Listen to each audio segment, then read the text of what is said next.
today is Billy Mwape. He will introduce himself. I might not do justice if I took the honor of introducing him.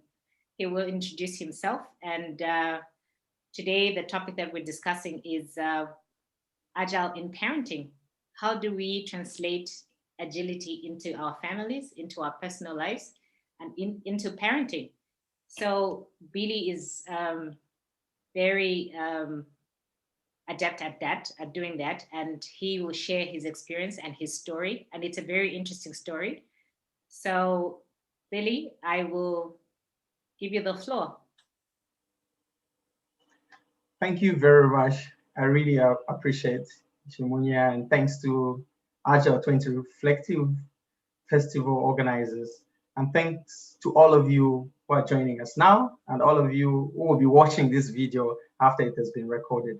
I'm indeed excited to share my story and how we've managed to incorporate or adapt the Agile principles and values in raising our son with special needs. I will start by sharing just 2 slides, and after that, we'll jump right into a conversation. As Chimunya said, this is a conversation that we're having. It's not really a serious delivery of or presentation. So I would like you to be very engaged. Who is Billy? I love to call myself as an Agile parent, and I want you to know me as such in this event. I'm a father of 3 now, and what led to this presentation is a situation that happened to us on the 3rd of March, 2016, when we had our firstborn son. And what happened was there was an accident during birth. He ran out of oxygen in the birth canal and he suffered brain injury. 6 months down the line, he was diagnosed with cerebral palsy, a brain damage that affects body movement and balance, but it's non-progressive. Having gone through this brought about a lot of ideas which could help us to ameliorate our son's situation. And we looked at the situation and thought to ourselves that, what if we applied some Agile principles, some Agile knowledge in managing the process around him, because we were told he was never going to even sit. But after learning more about brain plasticity and how much of the brain can transform itself by having an enabling environment around it, we realized that we had a lot of hope to give to our son. And so we put together something that we call Agile parenting methodology. And this is what I'm going to be discussing about. I'm a leadership trainer, project management consultant, and a keynote speaker. I'm a PMP as well as Agile certified practitioner. So just jumping right into this, I don't want to take it for granted that everybody on this call knows the thing about Agile. For those of you who may not know about Agile, I just brought this little picture to give you an overview of what an Agile framework is. And when you look at this, you see the key components. You need to have a team for you to execute any tasks that you have. You need to have a product owner, somebody that will be looking at those tasks and how they are prioritized. And then going through the sprints, and these sprints there you see it's 1 to 4 weeks. It means it's very flexible. It's dependent on you as a team, on what works with you and your capabilities. And you go all through that things. You've got retrospectives and you've got the review. So how did this help us do what we are doing now to help our son, who, by the way, now even managed to start running and play soccer today when we were told that he was never going to sit? We started by putting a team together. It wasn't an easy task, and this is what I want to encourage all the parents out there raising kids with special needs, that you need a self-driven team, a self-organizing team. And this team is a team of therapists. So you have to get help around to understand. For us, we got a physiotherapist, we got a neonatal therapist, we got an occupational therapist, we got a speech therapist, we also got a hydro therapist. And in the latter days of our journey with our son, we managed to get a neuro movement therapist, and we had to fly out of Zambia to access those services. What was very common, on this was that I needed to trust the speciality of these team members. I need to trust them with what they were bringing to the table. And I had to make sure that at every given moment, we were working on a limited number of tasks, which is synonymous to, the product backlog. At some point, we had to stimulate his neck for it to be strong. And what I want to share with you is that the whole idea is for you to concentrate on little daily sprints rather than wanting to achieve everything or start working onto something to support your child until you reach the end, maybe after 3 years, only to realize that you didn't train him properly or you did not give the right tools to facilitate for his flourishing. And this is where the agile principle comes in, because when you work in daily sprints, you allow yourself to fail early and pick up so quickly and learn from those little mistakes that you're making. And that gives a lot of room to your child or to a child that you're raising to improve. Because we discovered that children who end up maybe walking, as though they are disabled, it's not that they were born really disabled, it's because they learned wrong patterns or they learned wrong things. They were not ready for them to actually do that. And this is something that has been very critical to us.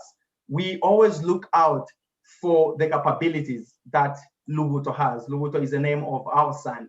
What are the capabilities that he has right now? Rather than shoving things on him for him to do something, because society is pushing us to make him walk. They ask questions. Is he walking now? Is he running now? But as an agile parent or having an agile mindset, you want to look at the capability because it's all about him. It's the responsiveness. Just the same way that we work with the way we limit the work in progress on our agile teams, because we want to make sure that the velocity of the team, is efficient. It's the same way that we apply to our son as well. We make sure that we notice what he's doing right now. If his capability is now, he's able to move a little bit of hands, then we incorporate a lot of activities that deal with the hands. So we stimulate more of him doing the hands. So what we are doing now is we are working around his strengths and providing all the positive tools around him to make him do the things. And this is something that has really worked very much for us. And so in building the agile team, as you see the slide there, I've already talked about it. We had a team of therapists. We still have a team of therapists who are able to bring something to the table.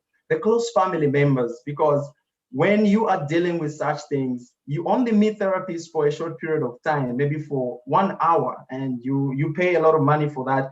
But for the rest of the hours, you spend with the child. So the agile mindset has to be inculcated in the family members around, and you have to teach them. You have to tell them what it means. And in telling them, there are many things that you incorporate now, like the Kanban board. In our house, when you come, you will laugh. The living room is full of posters everywhere because every person who comes in, who walks in, needs to get their information faster. And this is another principle of Agile that we've incorporated in our Agile parenting. So the Potty Training chart is right in the face of everybody. Once he goes, somebody has to take. So they don't have to wait for myself or my wife to be around. Everybody is in it and they understand what they're doing. The helpers that we have also understand the things that we are doing. And then I just want to talk about the type of leadership that we've incorporated on this journey. So resilient leadership and servant leadership is what we've incorporated. Resilient in the sense that you will always fail. That is the truth. On this journey, we've learned that failure is a recipe for success. We've failed so many times, I can't even remember. We try something and it just doesn't work out. And sometimes the boy would just maybe, get frustrated and try maybe to walk. The time when he was trying to walk, he would stand up, fell down, stand up, fell down. But we never gave up. We are resilient and we always look out for what it is that excites him at every stage. So we work around play, as I said before. Servant leadership applies more to the team members, because you are dealing with different specialists and they come with specialism, and you need to respect that.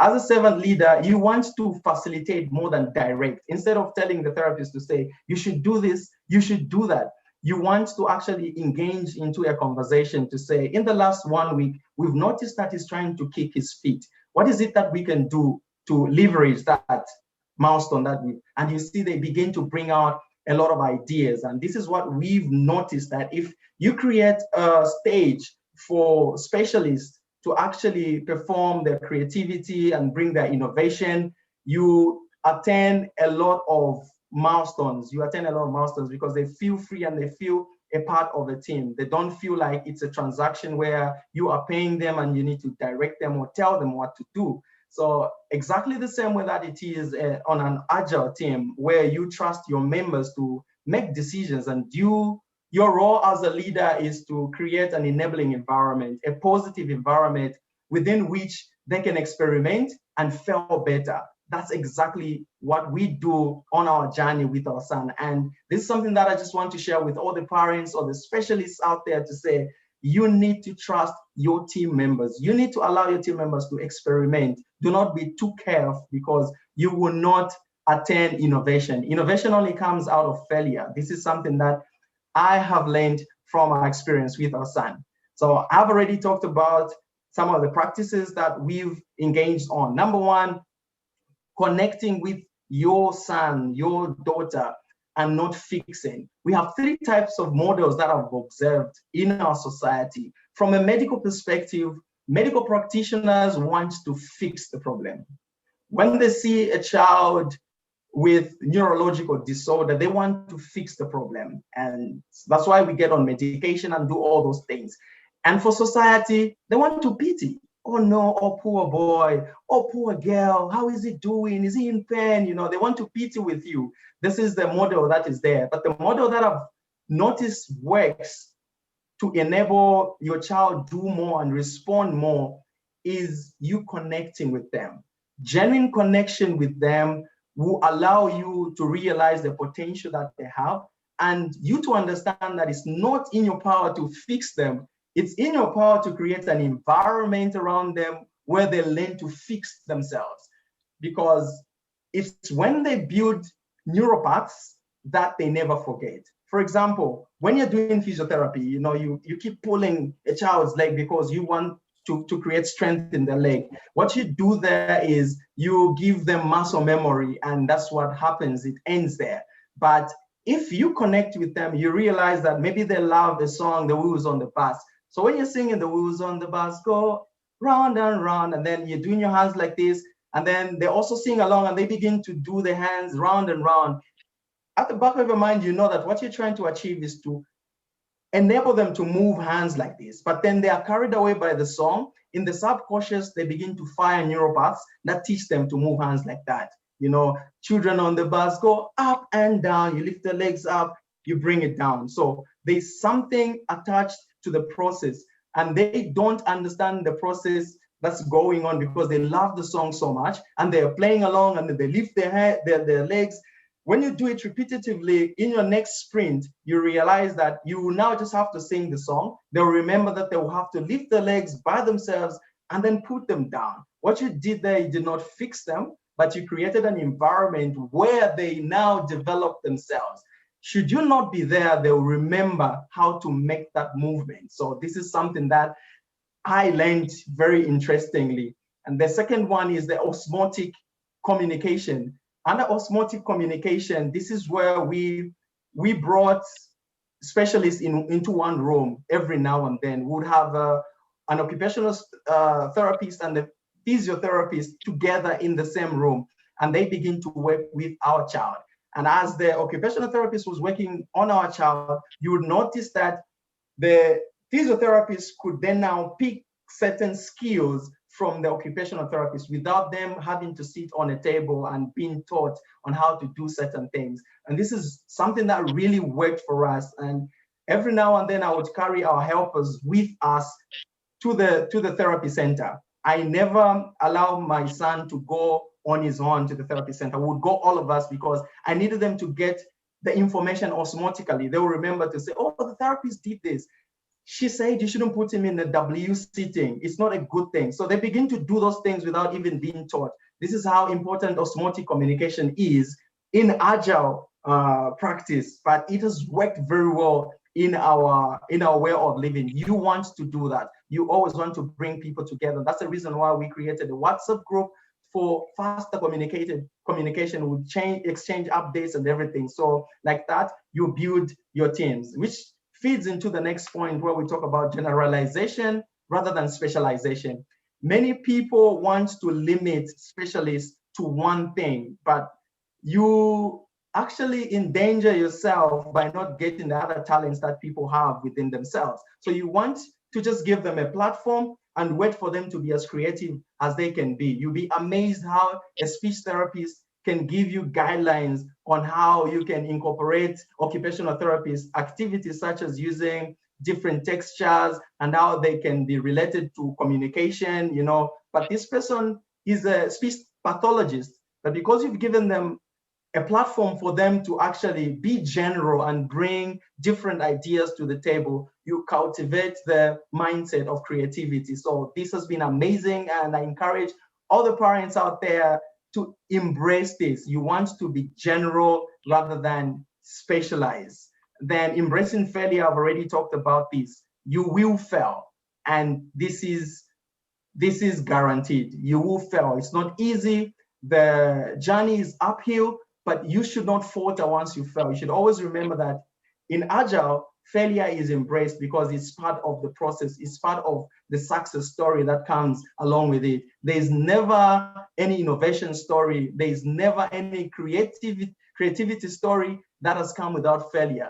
Because if you are so scared of failure, you begin to do the same things that you know every day, and you will never get to learn anything. And when you're dealing with a situation like raising a child with special needs, you are brainstorming. There's many studies out there that actually are not yet approved. But for you to actually break through and come up with new innovations, look at us today. I'm talking about agile parenting, something that hasn't been there. It's simply because I broke the comfort zone and I just say, let me grab this, let me tailor it to our situation, and let's see how it works. This is what has happened to us. Then finally, I want to talk about little daily steps. I want to tell you that there is power in taking little steps. And usually these steps, as I said, even in my TED talk, they are far from excellent themselves. But then when you put them together over time, when you close your sprint, if your sprint is 1 week or 2 weeks, you'll be amazed at how much you will have achieved because you're so engrossed in the daily activities. And these daily activities give you an opportunity to fail small because they're small activities that you're taking on. When you fail, the impact is not very bad. You can always pick up and work on them. And the learning process is gradual. So the trajectory is always going up. So this is what I want to share with all the parents raising their kids. And I want to encourage you to celebrate these little victories because they mean a lot. And I understand babies are on different spectrums. Some of them are very severe that they can't even move. Some of them are just mild, where they can even raise to a level where our son has been reason to actually even play soccer. But I want to advise you something. Do not be engrossed in the idea of wanting your child to run all of a sudden. You should contextualize it. If your child just sleeps, should they move a finger, that is a big milestone. You want to celebrate that. Do not dwell on the things they can't do. You want to work on their capabilities. So I want you to remember this in the closing of this. That's the agile mindset. You want to capitalize on the little things that they can do with the finger. If the finger begins to move, can you communicate with the finger? If maybe they tap it twice, maybe they want water. They tap it 3 times, maybe they want to go to the toilet. So you want to really study and pay attention. You need to listen more as a parent than you using the pressures coming out of the society to just want them to sit. You force them to get in a wheelchair or you force them in a walker. You really want to listen to them and then respond by creating an enabling environment. So thank you so much. I will end here. I promise to not take much of the time. I will stop the sharing and I will roll back the ball to Nchimunya for us to get into a conversation. Thank you. You know, Billy, every time we have this conversation, it's a very heartwarming conversation because the way you have embraced your son's well-being, it's not an easy task. But the beauty about how you have done all of this journey, the way you have you're carrying this journey with you, is that you have embraced agility into personal life, into your children's lives, into the people that are around you. And the thing that really is very important to me is that the values that you have used, the agile values that you have brought into your family. I think the biggest thing is about being open, sharing what you're going through, sharing what is happening, all the therapies that are going on with your child, with the other team members, which can be family members, which the team members can be external from your family. So I believe it's very important to be open, to be respectful. And I think respect is a big thing, because you need to respect the people that you're dealing with, and they also need to respect you in turn, because the journey is ongoing, and you have to share that mutual respect. And the other thing that really came to my mind is discipline. How have you used discipline in your journey? I believe when you're focused, that is a very powerful thing. So focus actually requires discipline. How have you used discipline in your journey as well?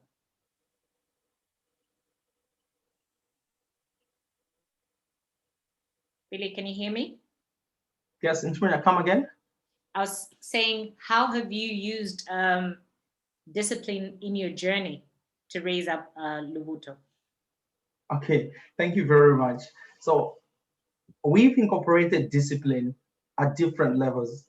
At a personal level, as a leader, I take myself to be a leader on this team, a servant leader on this team.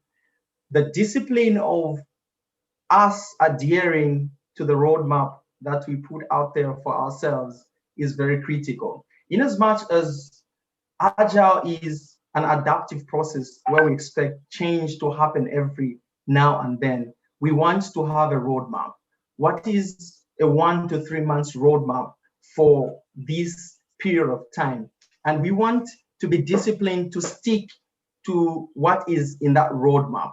So once we say we would want to activate or stimulate his leg, we want to focus on the leg. What the occupational therapist does, what the speech therapist does, incorporates the leg work as well. So that brings in an aspect of discipline, adhering to what we agree as a team that we are going to work on this, because inconsistencies will send wrong signals to the child, and you confuse the child. There is no consistency, and they will not know what is really going on. But if you're consistent, you stay disciplined as a team to adhere to the roadmap that you've put, then you begin to work on that. That does not mean that should you find things change along the way, then you just stick to the roadmap. No, discipline again is adhering to the agile values still. We've had situations where we tried to make him walk. We bought a walker for him, but he didn't know how to walk at that time. And so we noticed that he was cringing and moving like that. And in the process, he started picking up bad habits. You know, cringing is just a habit that you pick. It's just think about it. You and I, when we are put on slippery grounds, you will cringe because you're not aware, you're not used to the slippery ground or watery ground. And so you cringe. Now, imagine you doing that repetitively. If your sprint is maybe 1 month, you're doing that. So you learn to do it with your hands like this. And what happens after that, you think that's the right way of walking. So we begin to walk like this. it's not that you were supposed to be working like this. That's just that you were forced to do it when you were not ready. So discipline has applied at many levels. The other discipline is on our son alone. We don't pity our son. If our son calls for help and we feel like he doesn't really need help, we don't give him the help. We wait for him to push himself because we want to build that agility mindset in him as well, which we've achieved so far. And he goes on to do it. And he learns to say, I will not be given things on a silver plate. I need to incorporate myself and I need to push myself. And this has really worked well for us. So those are just a few points that I can share with you where we've applied discipline on our team. Thank you. So during the journey, Billy, are there things that you anticipated and then they took a different twist, they changed, and you had to adapt to the change? A lot. That's our daily encounter. We always anticipate for good things to happen. The example that I'll give you is for drilling. We were told once his brain matures, he will then reduce on the drilling because drilling is attributed to him learning. So when he's learning, the same way that happens to us, when you're so carried away by something and you drew a bit, it's because your mind just got away from you for a moment. And this happens for children. But this has never stopped. To this day, we're having this conversation, he's still drilling. And we keep looking for new innovative ways of helping him out. And the other thing is the potty training. We tried to potty train him when he was younger. And because that process was so repetitive, we were asked to be taking him in time intervals. And he ended up resenting that process. So when you take him on the toilet pan, he thinks, I need to say done for me to just get out of this. So that's what he does. When you put him there, he just says done. He does not connect to it, to doing what it is supposed to do when, on potty training. So we've actually had to postpone that. We've just said we need to find new ways of doing it. So as I said, failure is part of our journey, but it's a strength. We get to learn from there and try to adapt by using other innovative ways to, just make the situation better.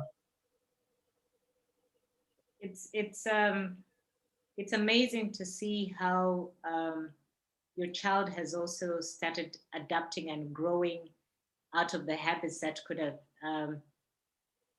deterred him from the progress that he's making. And I'd like to say it's amazing that he's getting those strides and moving forward and making progress with the different activities that he needs to do. Are there any goals that you set for your family and for your son as well? In terms of thanks. Right. The goals that we set are actually the goals that we put together with the entire team. When I talked about those information radiators, sticking things on the fridge, sticking things on the walls, we put it very clear to everyone to say, our goal this time is to encourage him to open and close the knees. Because remember, when he learned how to walk, he started walking on stiff legs, and that now became a habit. It was difficult to break. And how do we break this? And we are very thankful that we had our second born daughter, who's actually more of a leader on the team than all of us. And this is one thing that I want to share with all the people on this team. It could be in your workplaces, it could be in your personal lives, it could be anywhere. You should never look down on any team member, because when our daughter came on board, she was just a young little girl. We knew it all. We knew what we were doing as agile parents, as certified project managers, But what happened was our daughter started relating with our son at the same level. And our son started getting, challenged by the sister. And so he started mimicking the sister more than he was actually responding from us, parents and the therapists.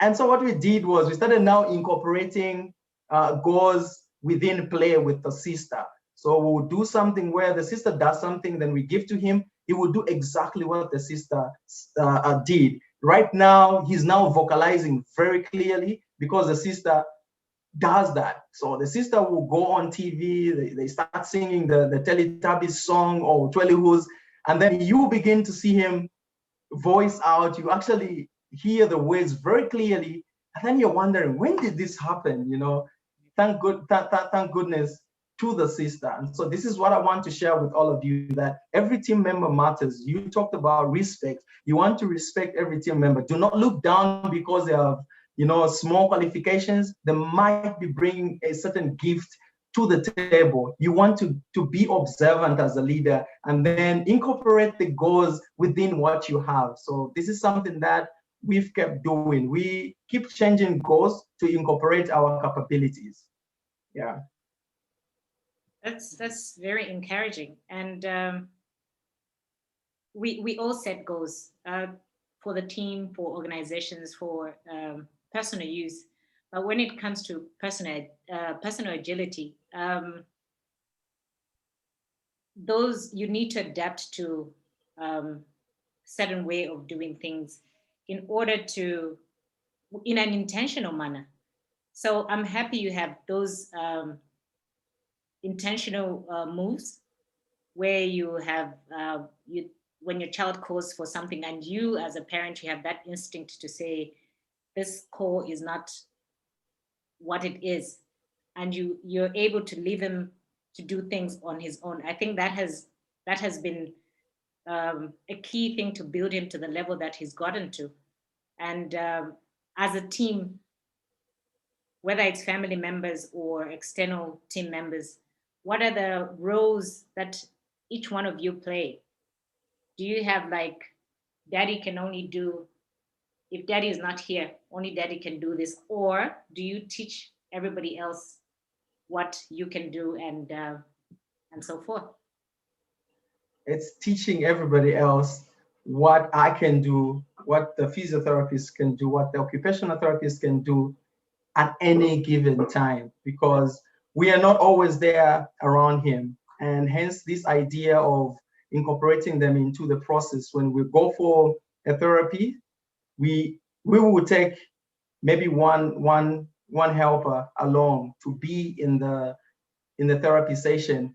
And when I come back home, I'm playing with them, I'll actually be talking loud to say, when he does this, you want to do this because you're encouraging him to do this. And this is something that communication should be very effective. Do not just tell people to say, don't do this with them, don't do that with them. It has to make sense, because remember, the osmotic communication is about exchanging skills. You want the other person to uphold the skill when you are not around. And this is something that we have done very well. When he begins to cry, if I'm not around, there have been times when grandmother comes through. And you know how grandmas love to spoil the grandchildren. But in this case, I've had to sit down and have a very tough conversation with my mom to say, look, this is a different situation. This is what we are doing with him because of this, this, and that. And then she says, oh, okay, I understand. When he cries, you don't want to just give him. You want to tell him, use your words, because this is a prompt command that we use with them. If he begins to cry, you say, use your word. Then he just says, water, you know, because he wants water. But if you allow him to cry and cry, then you are reinforcing the crying. It will stick in his neuropath that crying is a way of communication, but he's not at the stage where he's supposed to cry when communicating. So in answering your question, skills have been flattered. I had an opportunity to go to South Africa with them to go through the process of neuro movement therapy. I had to study that. I was with them in the oxygen chamber. When I came back, I had to sit down with all the therapists and share the notes with them. I actually did a little pamphlet, which I shared with them, because we needed that skill to be inculcated in everyone, because these specialists are actually not only seeing our son, but they're seeing other children as well. So you'd want them to apply that on other children for them to get better. So this is how we've worked about it. It's generalization from A to Z. It's interesting. I always, every time I'm asked to give an explanation of what Agile is, I always say you do a little and learn a little. And from your analogy and explanation of your journey, Billy, it's evident enough that from the little steps that you've been implementing, you've learned quite a bit, and you also learn you also manage risk quite early. So I'm happy you have this agile journey with your family. And if we have, I think we're going to go to questions from the audience. If you have any questions for Billy, please, this is the time to ask. And if you have any contributions to make as well, those are welcome. So any questions from the audience and contributions, please.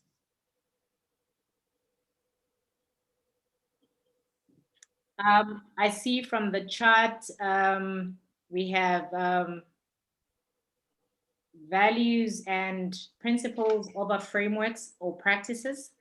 So I think Billy had explained earlier on that the values that they have implemented on their journey as a family or as agile parents to disabled child, they have incorporated values like respect, openness, which is very key. They've shared all the information with the team members, as he explained earlier on.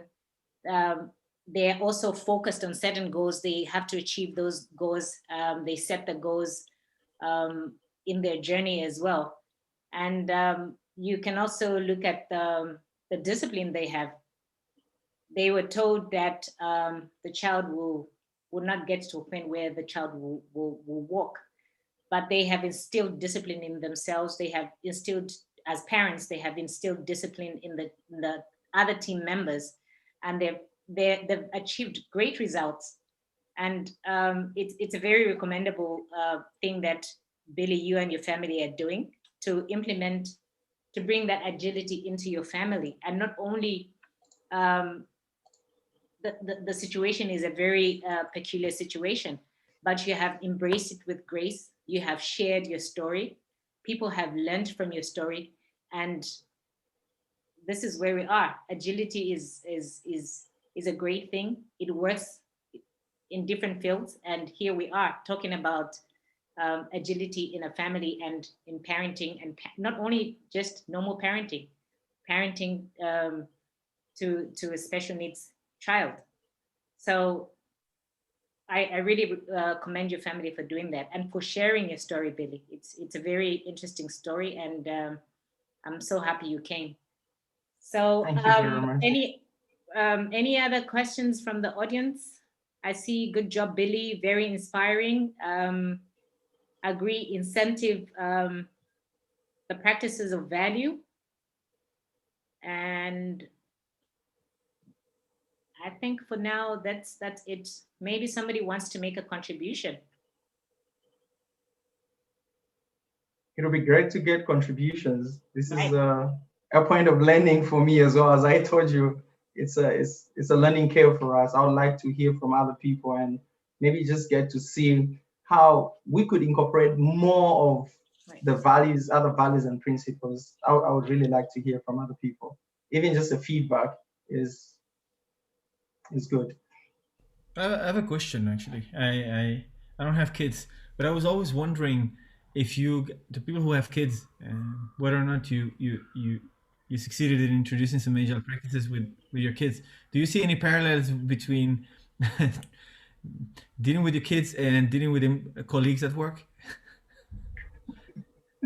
That is an interesting one. That is an interesting one. I never saw that coming, but the similarities are always there. The one similarity that I'll give to you is at your workplace, when you're dealing with your co-worker or maybe you're a supervisor in that arrangement, if you're raising a child, and this is something that I've reiterated at every given time, you want to always make sure that you are creating an enabling environment, a positive and safe environment for your child to grow. It's not for you to really mold your child to say, do this, do that. Children actually shape their own future. They know what to do. Nobody teaches a child how to suck. Have you ever wondered? They just learn how to suck by themselves. You never get to them to teach them how to suck. When they want to start crawling, they do it themselves. And so you realize that our role as parents is to be very attentive, to be very great observers and listeners, and just create enabling environments. That's the reason why we buy walkers when we see our child trying to walk using chairs and everything around them. So now you know, okay, he's or she's at this stage, I can buy a walker for them. You enable that activity for them to get better at it. If they later on begin to sing, you know that they have a gift of singing, then you buy a piano for them. This is exactly what happens in our lives, with our friends or our workplace. You want to be very observant with your juniors or your peers with the gifts that they have. What capabilities do they have? And as a leader, you don't want to be a type of a leader who just shoves work into your workmate or your junior to say, I want this report by this time. Does that person even know how to use Excel? That's the first question. You want to know that they have an enabled environment, they have the right tools around them for them to do the work, such that when you tell them to say, give me this report by the end of this week, you are sure that they have that. And then you build the trust. There has to be trust in that safe environment where your junior or your coworker should tell you to say, Santpao, I don't know if I pronounced that word properly, I don't know how to do this. Could you help me? You want to have that kind of environment. You don't want an environment where people keep to themselves. So this is the correlation that I would pick in raising a child and a workplace. I think also just to add, Billy, when it comes to workplaces and being in an agile environment, I have learned to use agile principles and pillars in my own personal life with my children. For instance, I think Billy had said it earlier on. When a child is looking for something, and you're trying to move from a different level, you're trying to help that child move from a different stage to the next stage. Sometimes by you helping the child to do what they're doing, then you're deterring the process. Let the child figure out things on their own. And it applies to being in the office. If you're in an agile environment, if you're the Scrum Master, how do you help your team to be self-organizing and to be able to do things on their own and achieve value? So it applies with kids as well. So if you see a child is trying to, let's say, move from a level of not walking or crawling into walking, let them get up on their own and try to walk. Don't always be there to help, to give a hand. And the other thing is, I think the key thing that Billy's family has used is being transparent about what they do and inspecting and adapting the process.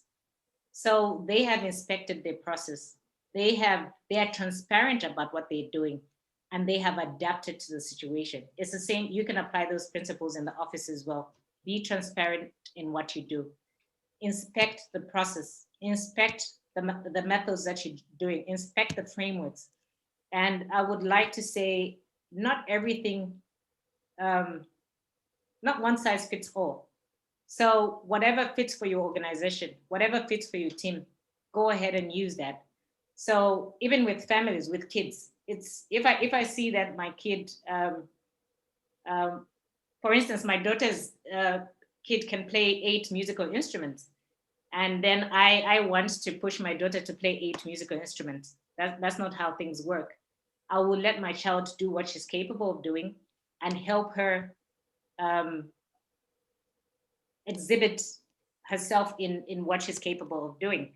So all those principles can be applied to your personal life, personal agility, to your workplace, business agility, and so forth. So it's not like we are strict only this framework will work here and only that framework will work there. So whatever works for you, use that, but you have to follow the values and principles that guide us in being agile. I see there's a hand from Suwilo. Yeah.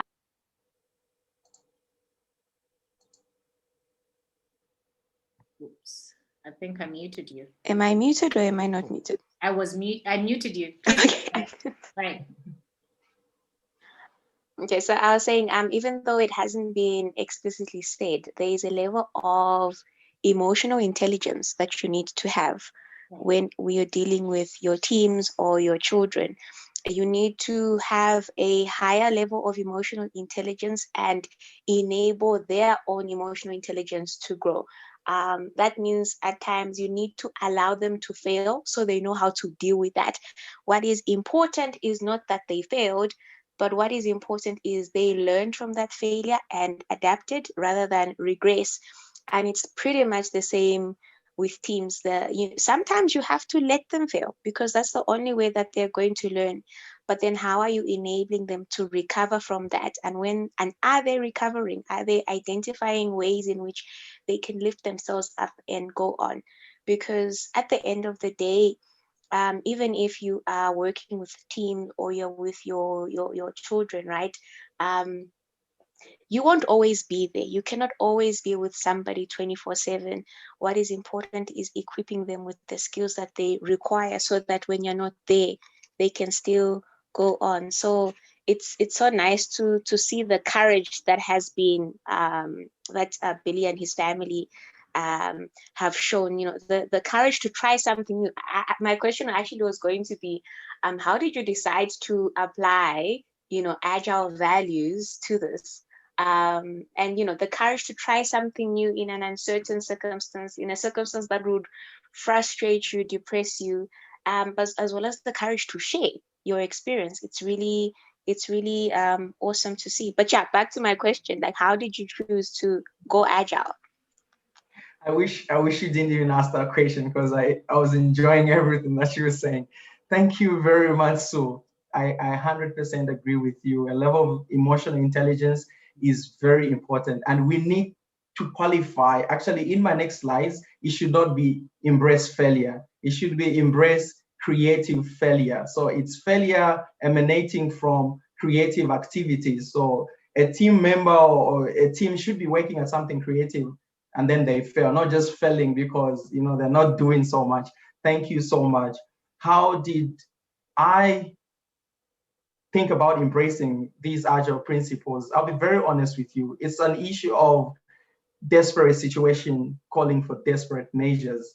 And I always believe that we don't go to school or we don't go through the process of education for us to accumulate papers. It's for us to actually implement them, effect them in our day-to-day lives. Somebody in the chat just posted to say, before we are Scrum Masters and everything, we are human beings, meaning whatever we accrue now as Scrum Masters, whatever we call ourselves, is just an embellishment to what we already do as human beings. So we should be able to apply those principles. And this is one of my principles that I apply. So if I am a computer scientist, so computer science is my foundation bachelor's degree, and I did a lot of programming for 15 years. And so studying patterns and everything, responses, is something that was inculcated in me because of programming. And so when this situation happened to me, I now started thinking, should I build a robot that can stimulate him to do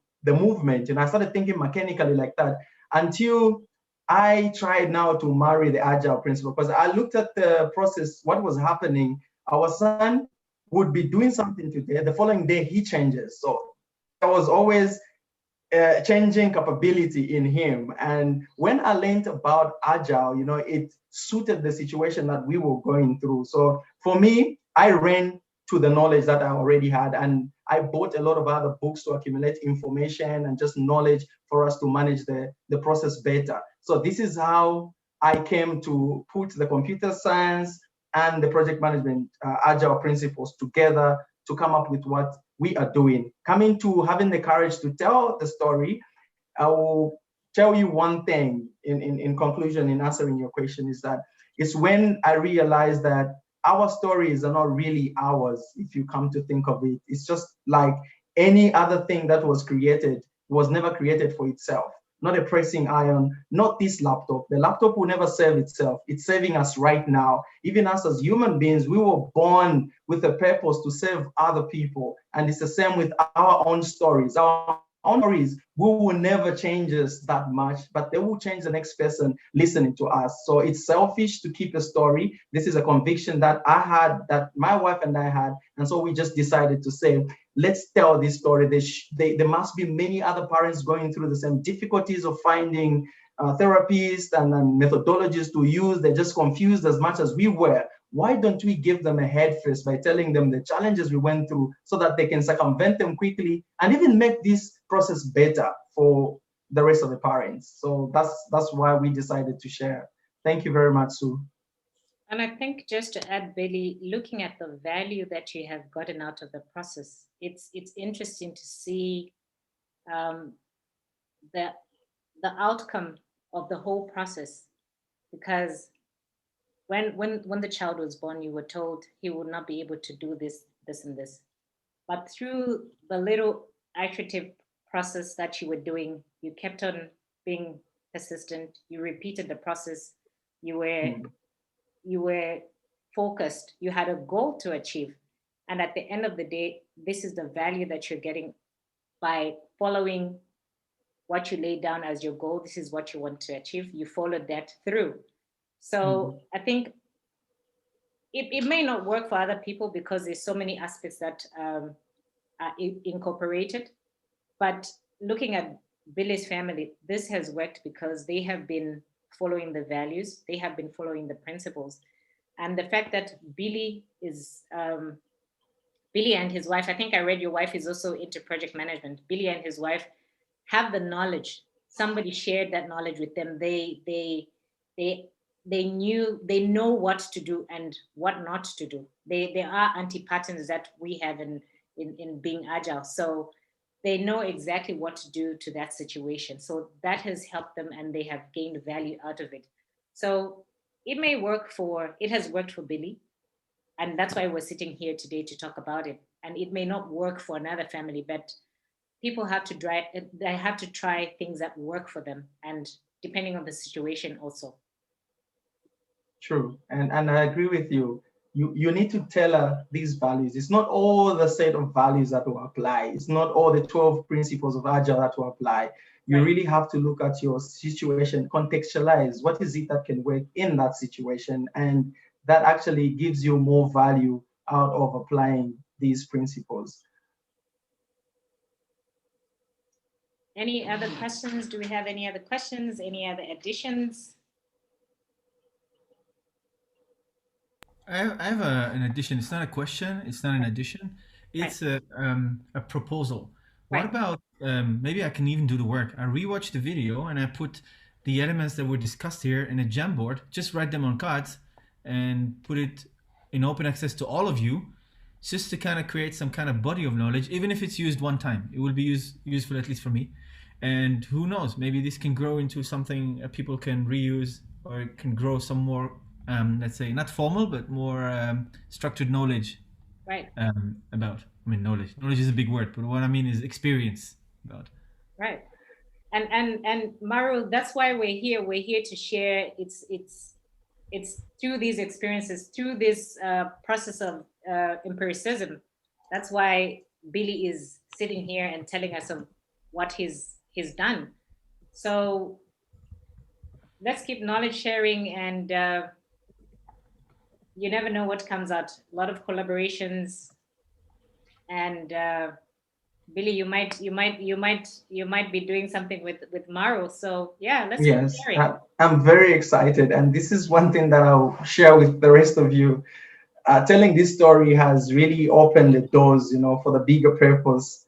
After the TED Talk, I've had to meet great people like Maru, who just, offer the services by themselves to say, why don't we turn this into this? And really, for me, as I said, it's not our story. is for this knowledge to go out there for many parents to actually read those placards that Mari is going to work on and to share them with the rest of the world so that we make this world a better place. You know, we were not born on this earth to just leave it the way we found it. We were born to make it better than we found it. And it's you and I who are supposed to apply our gifts and talents and the knowledge that we've acquired. And in this moment, the Agile principles and everything that it can do to the world, I think that's what we need to be doing more as humanity. Thank you so much, Maru. Since we're doing kudos, thanks to Satpal. He's the one who started this whole thing a year ago. And thanks, Billy, for exchanging it. And yeah, I'll put it in the Jamboard. I mean, it will cost me maybe an hour and a half. And I'll open it to all of you guys and see where it goes from there. Why not? Right. So thanks for the shout out. Sorry, Namba Junior. Thanks for the shout out. It really wasn't me. There was lots of people involved. I was just one person. This is a truly global effort with people coming together from across the world to make this happen. So many people have done this. But no, brilliant talk, guys. Loved it. It was really powerful. Thank you, Billy. Thank you, Seth. Thank you so much.